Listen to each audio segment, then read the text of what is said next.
Good morning everyone, कैसे हैं आप सभी। स्वागत है आपका एनएसडीएम ग्रुप ऑफ एजुकेशन की आज नए टॉपिक में। और आज का हमारा टॉपिक है एजुकेशन साइकोलॉजी पार्ट 2।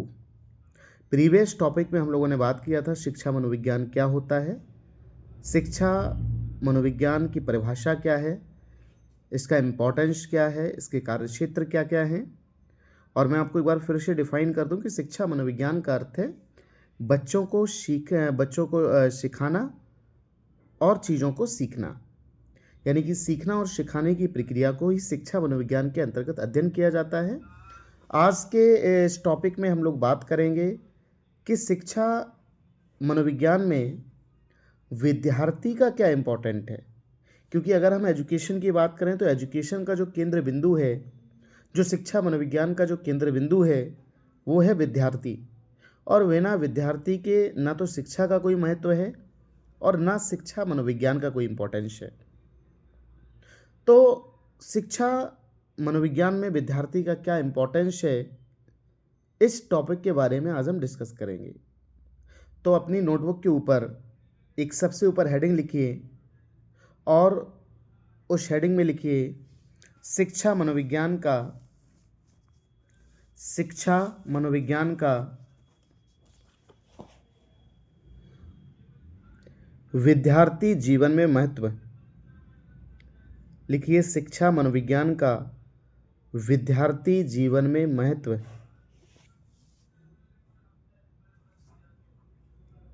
लिख लिया।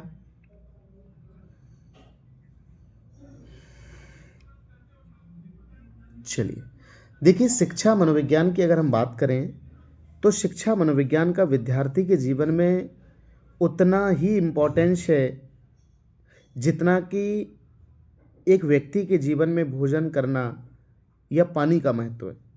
क्योंकि जिस प्रकार से बिना भोजन और पानी के एक व्यक्ति जीवित नहीं रह सकता, सेम उसी प्रकार बिना एजुकेशन साइकोलॉजी के हम बच्चों की एजुकेशन को बेहतर नहीं बना सकते हैं। क्योंकि प्रत्येक बच्चा अलग अलग होता है, उसकी भिन्नताएं अलग अलग होती हैं, उसकी क्वालिटीज़ अलग अलग होती हैं, उसकी क्षमताएं अलग अलग होती हैं, उसकी पृष्ठभूमि अलग अलग होती है। और उनकी पृष्ठभूमि को, उनकी योग्यता को समझने के लिए या उनके इंटरेस्ट को समझने के लिए शिक्षा मनोविज्ञान का होना बहुत ज़रूरी है। क्योंकि शिक्षा मनोविज्ञान क्या करता है, बच्चों की रुचि, बच्चों के व्यवहार को समझता है और उनके शिक्षण को स्ट्रॉन्ग करता है, उनके शिक्षण को मजबूत बनाता है। जैसे कि एक सिंपल एग्जाम्पल के ज़रिए अगर हम समझने का प्रयास करें कि जैसे कि मान के चलिए कि मैंने आपको बताया कि विद्यार्थी शिक्षा मनोविज्ञान का केंद्र बिंदु है और एक क्लास में 4 बच्चे हैं। एक बच्चे को ये बात बहुत अच्छे तरीके से समझ में आ गई, लेकिन दूसरे बच्चों को ये बात समझ में नहीं आई। अब सवाल ये है कि अगर हम अपने एजुकेशन प्रोसेस को, अगर हम अपने टीचिंग मेथड को सेम तरीके से कंटिन्यू करेंगे, वही चीज़ बार बार समझा रहे हैं, बार बार समझा रहे हैं, बार बार समझा रहे हैं, तो हो सकता है कि क्लास का एक विद्यार्थी तो जीवन में बहुत आगे निकल जाए, लेकिन मे बी दूसरा जो विद्यार्थी है उसको हो सकता है साल भर चीज़ें समझ में ही ना आए। तो शिक्षा मनोविज्ञान क्या करती है कि दोनों का एक बैलेंस करती है। पहले दोनों की रुचि, दोनों के व्यवहार, दोनों की क्षमताओं को समझने का प्रयास करेगी, फिर दोनों को अलग अलग तरीके से चीज़ों को समझाने का प्रयास करेगी, जिससे दोनों बच्चों को चीज़ें भली भांति समझ में आ जाएं। क्लियर है? तो लिखिए, हेडिंग लिखिए शिक्षा मनोविज्ञान का विद्यार्थी जीवन में महत्व। हेडिंग डालिए शिक्षा मनोविज्ञान का विद्यार्थी जीवन में महत्व। इसके अंदर लिखिए शिक्षा मनोविज्ञान का केंद्र बिंदु विद्यार्थी होता है। शिक्षा मनोविज्ञान का केंद्र बिंदु विद्यार्थी होता है। हर विद्यार्थी की रुचि, कॉमा योग्यता, कॉमा बुद्धि तथा पृष्ठभूमि अलग अलग होती है। हर विद्यार्थी की रुचि, योग्यता, कॉमा पृष्ठभूमि अलग अलग होती है। शिक्षा मनोविज्ञान, शिक्षा मनोविज्ञान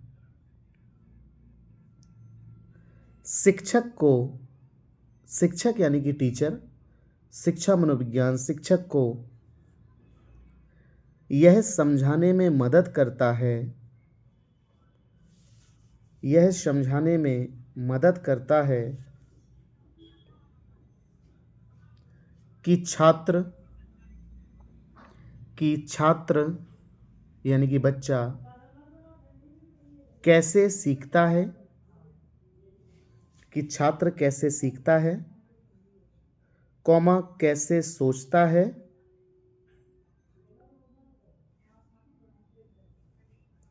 तथा कैसे व्यवहार करता है, तथा कैसे व्यवहार करता है। लिख लिया? चलिए अगली हेडिंग लिखिए, अधिगम की अवधारणा। अधिगम को इंग्लिश में कहा जाता है लर्निंग, यानी कि सीखना। तो लिखिए अधिगम की अवधारणा। अब लर्निंग क्या होता है, कैसे बच्चा सीखता है, तो इसमें लिखिए लर्निंग की अवधारणा यानी कि अधिगम की अवधारणा, हेडिंग डालिए।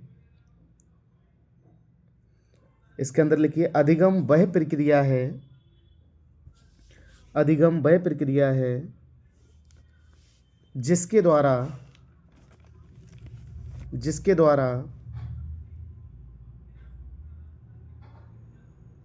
अनुभव और अधिगम वह प्रक्रिया है जिसके द्वारा अनुभव और अभ्यास करने से, अनुभव और अभ्यास करने से बालक के स्थायी व्यवहार में, बालक के स्थायी व्यवहार में परिवर्तन आता है।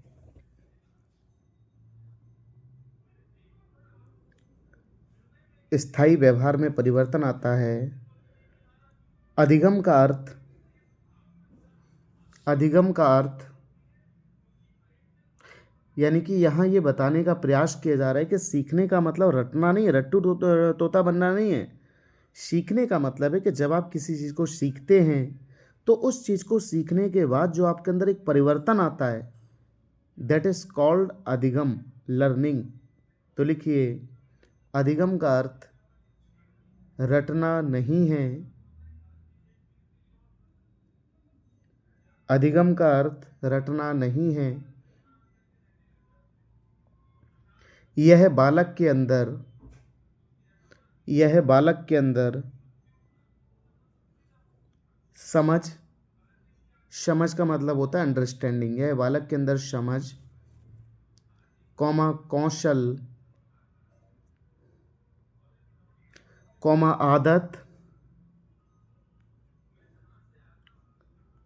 तथा नए दृष्टिकोण का विकास करता है, तथा नए दृष्टिकोण का विकास करता है।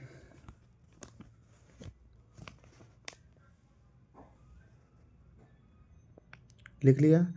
अगली हेडिंग लिखो इसी के नीचे, सीखने को प्रभावित करने वाले कारक।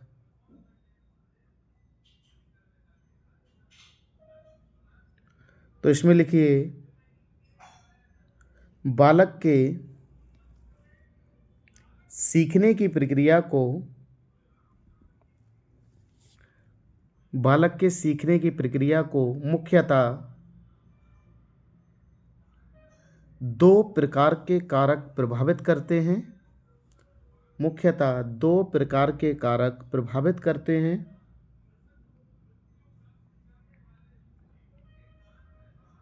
अब देखिए यहाँ कारक की अगर हम बात करें तो मान के चलिए कोई बच्चा, एज ए एग्जाम्पल मैं हूँ या आप हैं, ठीक है, आप किसी भी चीज़ को सीख रहे हैं तो आपके सीखने की जो चीज़ें हैं वो किस बात पर डिपेंड करती हैं, उसे हम कहते हैं सीखने के फैक्टर यानी कि सीखने के कारक।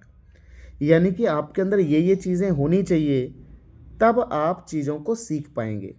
तो दो तरह के कारक हैं, एक तो वाह कारक और एक अंतः कारक, यानी कि इंटरनल और एक्सटर्नल। इंटरनल का मतलब है कि आपके अंदर बुद्धि का होना ज़रूरी है तभी आप सीख पाएंगे, आपके अंदर प्रेरणा का होना ज़रूरी है, मोटिवेशन का, तो आप सीख पाएंगे, आपके अंदर रुचि का होना ज़रूरी है तो आप सीख पाएंगे, आपके अंदर अनुशासन का होना ज़रूरी है तो आप सीख पाएंगे, आपके अंदर डिसिप्लिन का होना ज़रूरी है तो आप सीख पाएंगे, आपके अंदर अटेंशन ध्यान का होना ज़रूरी है तो आप सीख पाएंगे, आपका स्वास्थ्य बेहतर होना ज़रूरी है तो आप सीख पाएंगे। ये तो हो गए इंटरनल फैक्टर।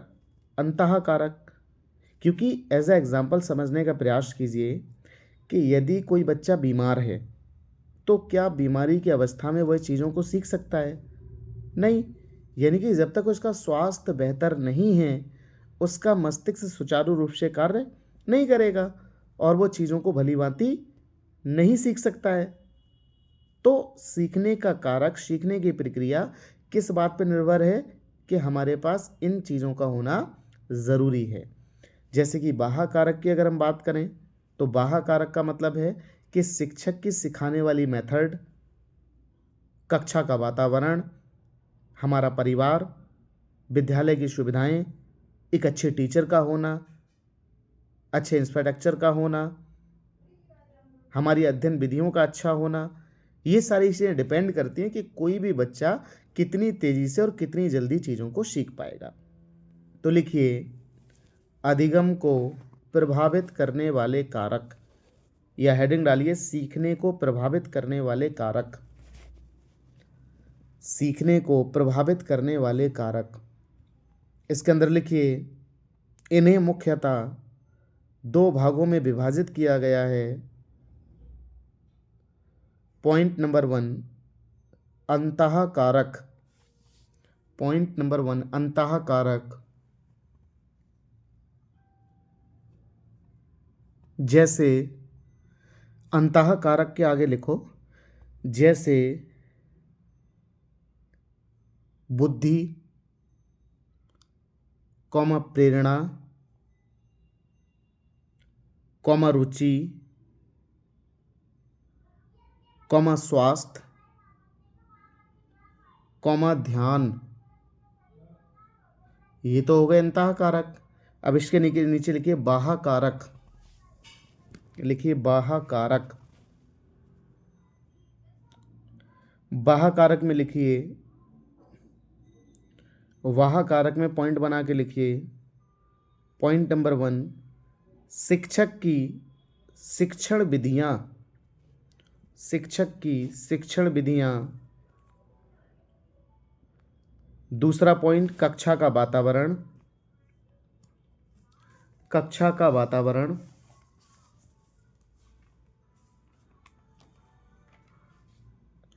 तीसरा पॉइंट लिखिए, परिवार।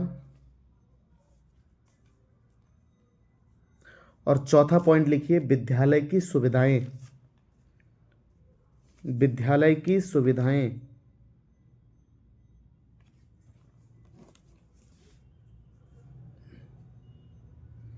विद्यालय की सुविधाएं लिख लिया। और इन दोनों चीज़ों का नीचे लिख लो, एक नीचे एक लाइन लिख लीजिए, बालक को सीखने एवं सिखाने के लिए, बालक को सीखने एवं सिखाने के लिए दोनों कारक का संतुलन होना अति आवश्यक है। ऐसा नहीं है कि हमारा अंतः कारक ओके है और बाहर का वातावरण हमारा ज़ीरो है, तो बच्चा घर में तो चीज़ों को सीखेगा लेकिन बाहर सब भूल जाएगा A to Z। आज बच्चों को ये सिखाया जाता है कि समझाया जाता है कि आप बेटा 4 घंटे विद्यालय में पढ़ाई करो और 2 घंटे घर भी पढ़ाई करो, खेलो भी पढ़ाई भी। क्यों? क्योंकि ताकि बाहर के वातावरण में ढलकर बच्चे की लर्निंग पावर कहीं वीक ना हो जाए, कहीं बाहर का वातावरण उसके ऊपर गलत प्रभाव ना डाले, कहीं बच्चा अफेक्ट ना हो जाए। इसलिए दोनों का बैलेंस होना टू इम्पॉर्टेंट है, बहुत ज़रूरी है। क्लियर है? अगली हेडिंग लिखिए, अगली हेडिंग लिखिए, प्रेरणा और अधिगम।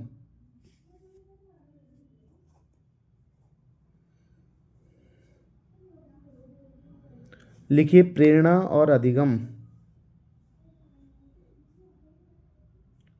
अब प्रेरणा क्या होता है, तो मेरी बात को ध्यान से समझिए। हेडिंग है ये, प्रेरणा और अधिगम।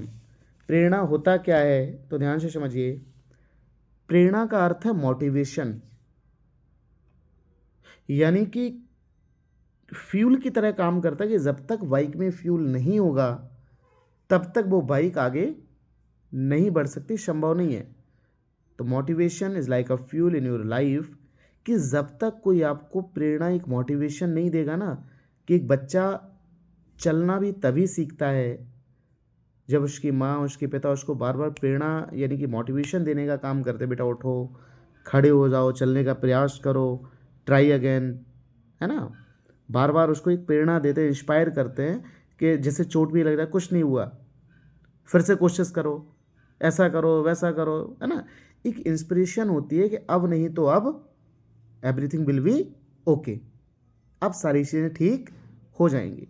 जो हमें बड़ी बड़ी कहानियाँ बड़े बड़े लोगों की, महारानी लक्ष्मीबाई के बारे में, है ना, या स्वामी विवेकानंद के बारे में, या जो हमें ऐसे लोगों की कहानियाँ जो सुनाई जाती हैं, जो इंस्पिरेशन हमें दी जाती है, ये एक हमारे जीवन में एक प्रेरणा है कि उन्होंने ऐसा किया तो हम भी ऐसा कर पाएँ।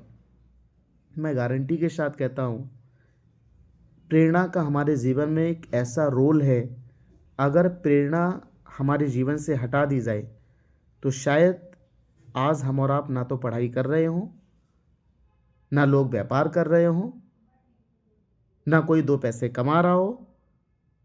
कारण, क्योंकि किसी को किसी का कोई फ़र्क ही नहीं होगा। आज एक दूसरे से लोगों को एक इंस्पिरेशन मिलती है, यार वो नौकरी लग गया तो हम भी लगेंगे, अगर वो नौकरी कर रहा है, वो जॉब कर रहा है, हम भी करेंगे। कारण वो हमारे लिए एक प्रेरणा का काम है, जो हमें बार बार बूम करने का प्रयास करे कि उसने ऐसा किया तो हम भी उससे एक कदम आगे कर पाएँ या उससे बेहतर बन पाएँ। क्लियर है? तो प्रेरणा, जब कोई बच्चा छोटी क्लास में होता है तो टीचर उसके जीवन में एक प्रेरणा का काम करता है, एक प्रेरणादायक होता है, जो उसको बार बार ये प्रेरणा देता है कि बेटा पढ़ोगे लिखोगे तो आगे लाइफ में कुछ बन जाओगे। अगर ये लाइन ना होती कि कुछ बन जाओगे, तो यहाँ पढ़ने और लिखने का कोई मीन्स निकल के आता है क्या? कोई मतलब नहीं। पढ़ाई लिखाई क्यों करनी भाई? तो प्रेरणा यहाँ जो वर्ड है वो है, पढ़ोगे लिखोगे तो कुछ बन जाओगे, कुछ बन जाओगे, जो है ना, वही तो प्रेरणा है। मेरी बात समझ में आ रही है आपको? वही यहाँ प्रेरणा का काम कर रहा है। क्लियर है? तो लिखिए प्रेरणा एवं अधिगम। इसमें लिखिए प्रेरणा वह शक्ति है प्रेरणा वह शक्ति है जो व्यक्ति को सीखने के लिए प्रेरित करती है। प्रेरणा वह शक्ति है जो व्यक्ति को सीखने के लिए प्रेरित करती है, क्योंकि बिना प्रेरणा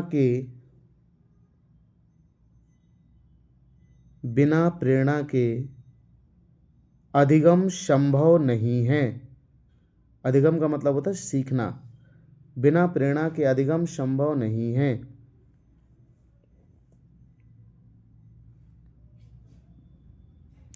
यह दो तरह की होती है। यह दो तरह की होती है। प्रेरणा दो तरह की होती है। यह दो तरह की होती है। पॉइंट 1 अंतः प्रेरणा, पॉइंट 2 बाह्य प्रेरणा,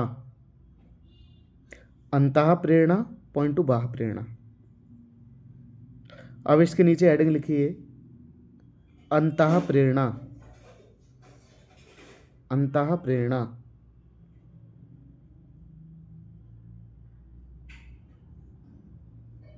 इसमें लिखिए अंतः प्रेरणा व्यक्ति के अंदर लोगों के विचारों से स्वयं जागृत होती है, जिससे वह सीखने का इच्छुक बनता है, जिससे वह सीखने का इच्छुक बनता है। जैसे रुचि, जिज्ञासा, ये अंतः प्रेरणा है। हमारा इंटरेस्ट है, हमें किसी की तरह बनना है, ये अंतः प्रेरणा है। हमारी जिज्ञासा है, हमें वो चीज़ प्राप्त करनी है, ये अंतः प्रेरणा है। और वही हमारे लाइफ में एक फ्यूल का काम करता है, वही हमें बूम करता है, पुशअप करता है, अब ये करना है, अब ये करना है, वैसे करना है ना। चलिए, दूसरा है बाह्य प्रेरणा।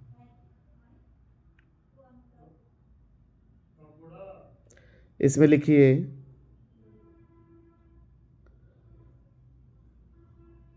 बाह्य प्रेरणा व्यक्ति को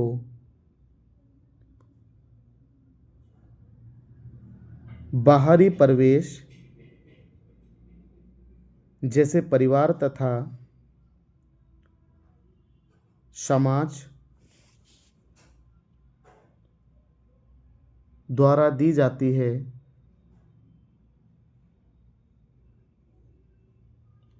जैसे पुरस्कार, प्रशंसा, अंक पत्र आदि। जैसे पुरस्कार, प्रशंसा, अंक पत्र आदि। आपने देखा ना, वो एक शाबाशी देते हैं कि बेटा तुमने ये काम किया और उसके लिए शाबाश, बहुत अच्छा किया। तो यहाँ जो शाबाशी देना, जो बहुत अच्छा करना, जो कॉम्प्लीमेंट दिया जा रहा है, इट इज़ कॉल्ड मोटिवेशन। यही तो प्रेरणा है कि अब आपने ऐसा किया, इसके लिए शाबाशी। तो ये हमें पुशअप करता है कि आगे हम इससे और बेहतर करेंगे, है ना। चलिए, अगली हेडिंग लिखिए व्यक्तिगत भिन्नताएं। अगली हेडिंग लिखिए व्यक्तिगत भिन्नताएं। व्यक्तिगत भिन्नताएं, इसमें लिखिए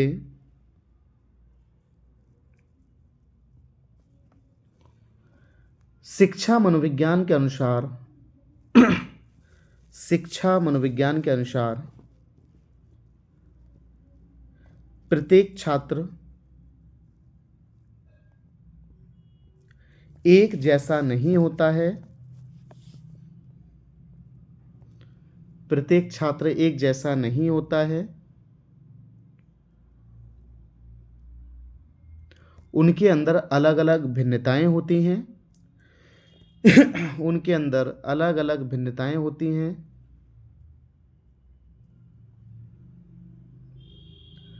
अलग अलग भिन्नताएं कैसी, जैसे आपने देखा होगा कि किसी बच्चे को डांस करना अच्छा आता है, गाना गाना अच्छा आता है, मैथ अच्छी है, साइंस अच्छी है, जीके अच्छी है, सुनना अच्छा आता है, बोलना अच्छा आता है, कहना अच्छा आता है, परफॉर्मेंस अच्छा आता है।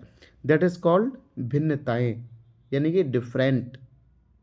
एवरी स्टूडेंट डिफरेंट, प्रत्येक बच्चा अलग है।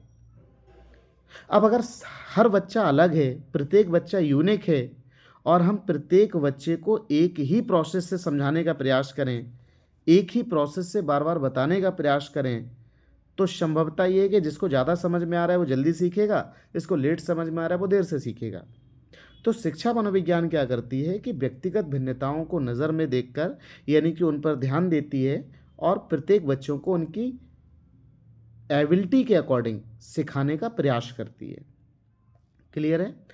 तो लिखिए क्या लिखा आपने कि हर बच्चा अलग अलग है, उनके अंदर अलग अलग भिन्नताएं होती हैं, बुद्धि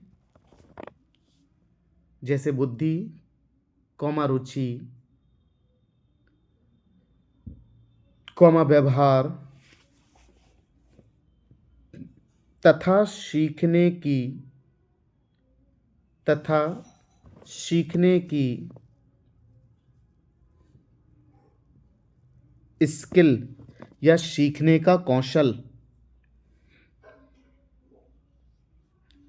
अतः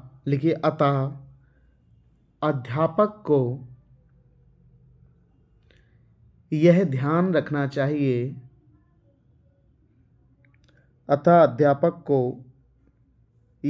रखना चाहिए कि वह बच्चों को उनकी क्षमताओं के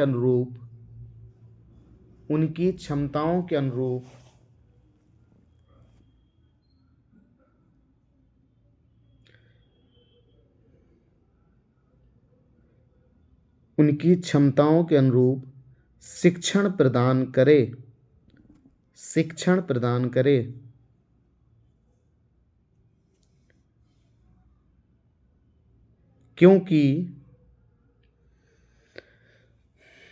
क्योंकि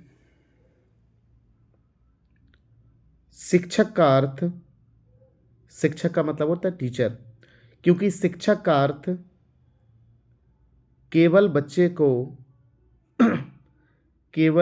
को किताबी ज्ञान देना नहीं है। क्योंकि शिक्षक का अर्थ केवल बच्चे को किताबी ज्ञान देना नहीं है,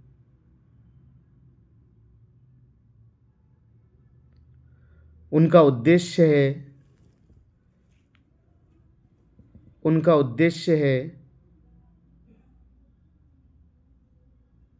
बच्चे का मार्गदर्शन करना।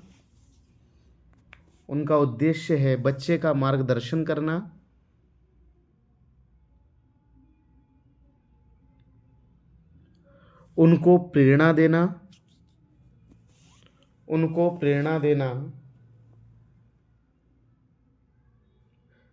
तथा उनकी समस्याओं को समझकर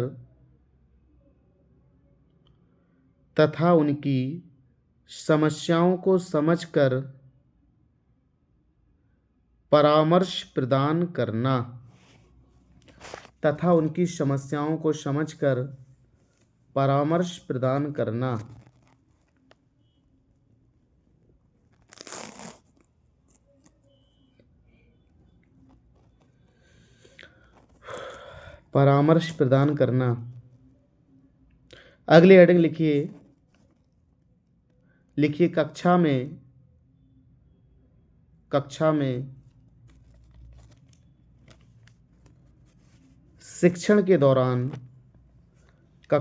शिक्षण के दौरान मनोविज्ञान का क्या उपयोग है। कक्षा में शिक्षण के दौरान मनोविज्ञान का क्या उपयोग है।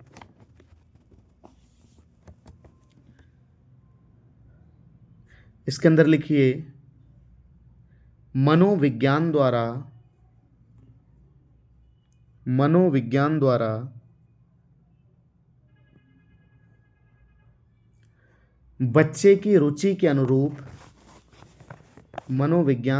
बच्चे की रुचि के अनुरूप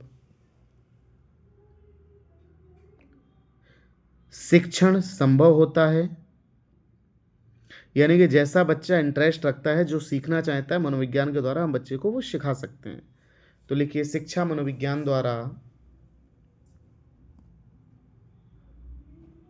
रुचिपूर्ण शिक्षण संभव होता है। दूसरा पॉइंट लिखिए शिक्षा मनोविज्ञान अनुशासन बनाए रखने में मदद करता है। शिक्षा मनोविज्ञान अनुशासन बनाए रखने में मदद करता है।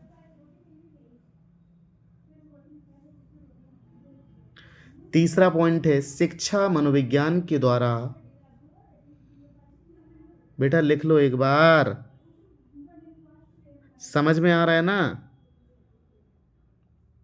अगर आपको समझ में आ रहा है तो वीडियो को लाइक ज़रूर कीजिएगा, है ना। और नहीं आ रहा है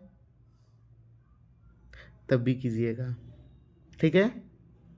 चलिए लिखिए, नहीं आ रहा है तो नहीं करना, आ रहा है तो कर दीजिएगा, ठीक है। लिखिए, तथा शिक्षा मनोविज्ञान द्वारा कठिनाइयों को समझा जा सकता है।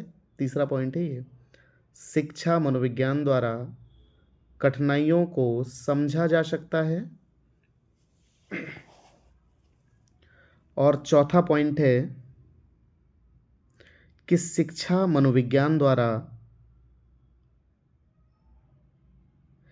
सीखने का स्तर बढ़ाया जा सकता है।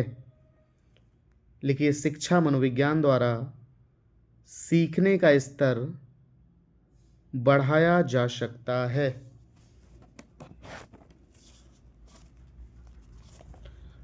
शिक्षा मनोविज्ञान द्वारा सीखने का स्तर बढ़ाया जा सकता है। लिख लिया। चलिए, आज का हमारा जो टॉपिक है वो यहीं तक है। इस टॉपिक को यहीं दी एंड करते हैं और मिलते हैं अगले टॉपिक में, अगले क्लास में अगले किसी नए टॉपिक के साथ। क्लियर है। और जो मैंने आपको प्रीवियस टॉपिक पढ़ाया था, आज का जो टॉपिक है, इन दोनों टॉपिक से मैं जो है कुछ 5 क्वेश्चंस, 1 वर्ड क्वेश्चन मैं आपको नोट करा रहा हूँ, जो कभी कभी पूछ लिए जाते हैं, तो आपको माइंड रहे, है ना, और उनको आप याद कर लीजिएगा। और जो ऑनलाइन ऑफलाइन हमारा एग्ज़ाम होगा उसमें भी क्वेश्चन ज़रूर आएंगे, है ना, 1-2 तो इसमें तो आएगा ही आएगा पक्का, तो उनको आप नोट कर लो, ठीक है। और जो मैं आपको पढ़ाया करूँ उसको बेटा ध्यान से सुना करो। अपने नोट्स बढ़िया से, एकदम सुंदर सी राइटिंग में अपने नोट्स बढ़िया रेडी करके रखो, ताकि कल के दिन आपने क्या पढ़ा क्या सीखा वो आपके कॉपी में कम से कम लिखित तो हो, आपको यहाँ वहाँ भटकने की आवश्यकता तो ना पड़े। और अगर आपने बढ़िया से नोट्स बनाए हैं तो मेरा नंबर सबके पास है, और जो भी बढ़िया शानदार नोट्स मेरे पास आप ट्रांसफ़र कर दो, उनको मैं यूट्यूब पर डाल दूंगा। आपके नोट्स सारे बच्चे पढ़ेंगे, देखेंगे, कम से कम ये तो कहेंगे यार लिखा जिसने लिखा बहुत अच्छा है ना। चलिए, तो लिखिए, 5 में MCQ क्वेश्चन जो है 1 वर्ड क्वेश्चन मैं आपको नोट करा रहा हूँ, तो लिख लो, नीचे लिख लो। क्वेश्चन नंबर 1 लिखिए, शिक्षा मनोविज्ञान का केंद्र बिंदु कौन होता है। क्वेश्चन नंबर 1, शिक्षा मनोविज्ञान का केंद्र बिंदु कौन होता है। तो उत्तर आप सबको पता है, मैंने अभी बताया था, विद्यार्थी। तो उत्तर में लिख लो विद्यार्थी, ठीक है। दूसरा क्वेश्चन लिखो, अधिगम यानी कि सीखना, अधिगम से क्या तात्पर्य है। दूसरा क्वेश्चन है, अधिगम से क्या तात्पर्य है।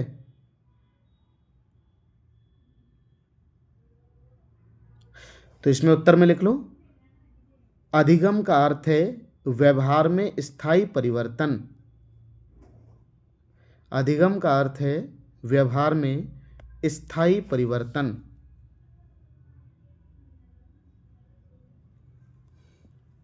लिख लिया। तीसरा क्वेश्चन लिखो, पुरस्कार। पुरस्कार का मतलब होता है अवार्ड, तो लिखिए, पुरस्कार किस प्रकार की प्रेरणा है। पुरस्कार किस प्रकार की प्रेरणा है। तो अभी मैंने आपको बताया था 2 प्रेरणाएं, एक बाह्य और एक अंता, एक्सटर्नल और इंटरनल। तो बताइए पुरस्कार किस प्रकार की प्रेरणा है, इसको आप लोगों को लिखना है, इसका उत्तर आप लिखेंगे। क्लियर है। अगला क्वेश्चन लिखिए,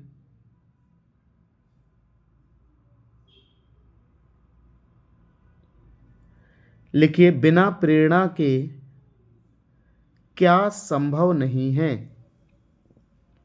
लिखिए, बिना प्रेरणा के क्या संभव नहीं है। ये भी मैंने आपको अभी अभी बताया, तो इसका उत्तर भी आप ही लिखेंगे। अभी मैं आपको पढ़ा रहा हूँ ना, तो इसका उत्तर भी आप ही लिखेंगे, और अगर आपको नहीं आए तो अगली क्लास में मैं आपको बता दूंगा। तो लिखिए, प्रेरणा के बिना क्या संभव नहीं है? उत्तर आप लिखेंगे। नेक्स्ट लिखिए, शिक्षक की सबसे महत्वपूर्ण भूमिका क्या है? शिक्षक की सबसे महत्वपूर्ण भूमिका क्या है? ये मैं आपको बता देता हूं। लिखिए, शिक्षक की सबसे महत्वपूर्ण भूमिका क्या है? उत्तर में लिखिए मार्गदर्शन करना। उत्तर में लिखिए मार्गदर्शन करना। लिख लिया? और जो दो आंसर जो बाकी हैं देवी जी, उनके क्वेश्चन के आंसर लिखेंगे आप। और जिसने नहीं लिखा, अगली ऑनलाइन क्लास उसके पास जाएगी नहीं, पक्का। तो ये आपको लिखकर, या तो आपको क्लास में, नेक्स्ट क्लास में मुझे, या एक काम कीजिए, इस वीडियो पर मैं इसको यूट्यूब पर अपलोड करूंगा और इन दोनों क्वेश्चन के आंसर जो है वो आप कमेंट बॉक्स में सबको, जितने बच्चे ज्वाइन है, 1 2 3 4 5 7 जो भी हैं, सबको यूट्यूब चैनल पर जाना है और इस वीडियो के कमेंट बॉक्स में उन दोनों के उत्तर आपको कमेंट करने हैं। क्लियर है? चलिए, पक्का डन। जिसने कमेंट किया उसके कमेंट को एनएसडीएम ग्रुप ऑफ एजुकेशन की तरफ से उसका कमेंट को लाइक किया जाएगा। क्लियर है? चलिए, तो मिलते हैं अगले क्लास में अगले एक नए टॉपिक के साथ। तब तक के लिए goodbye, bye bye, see you, टाटा, good night, good night, good night, good night, good night everybody, good night, good night.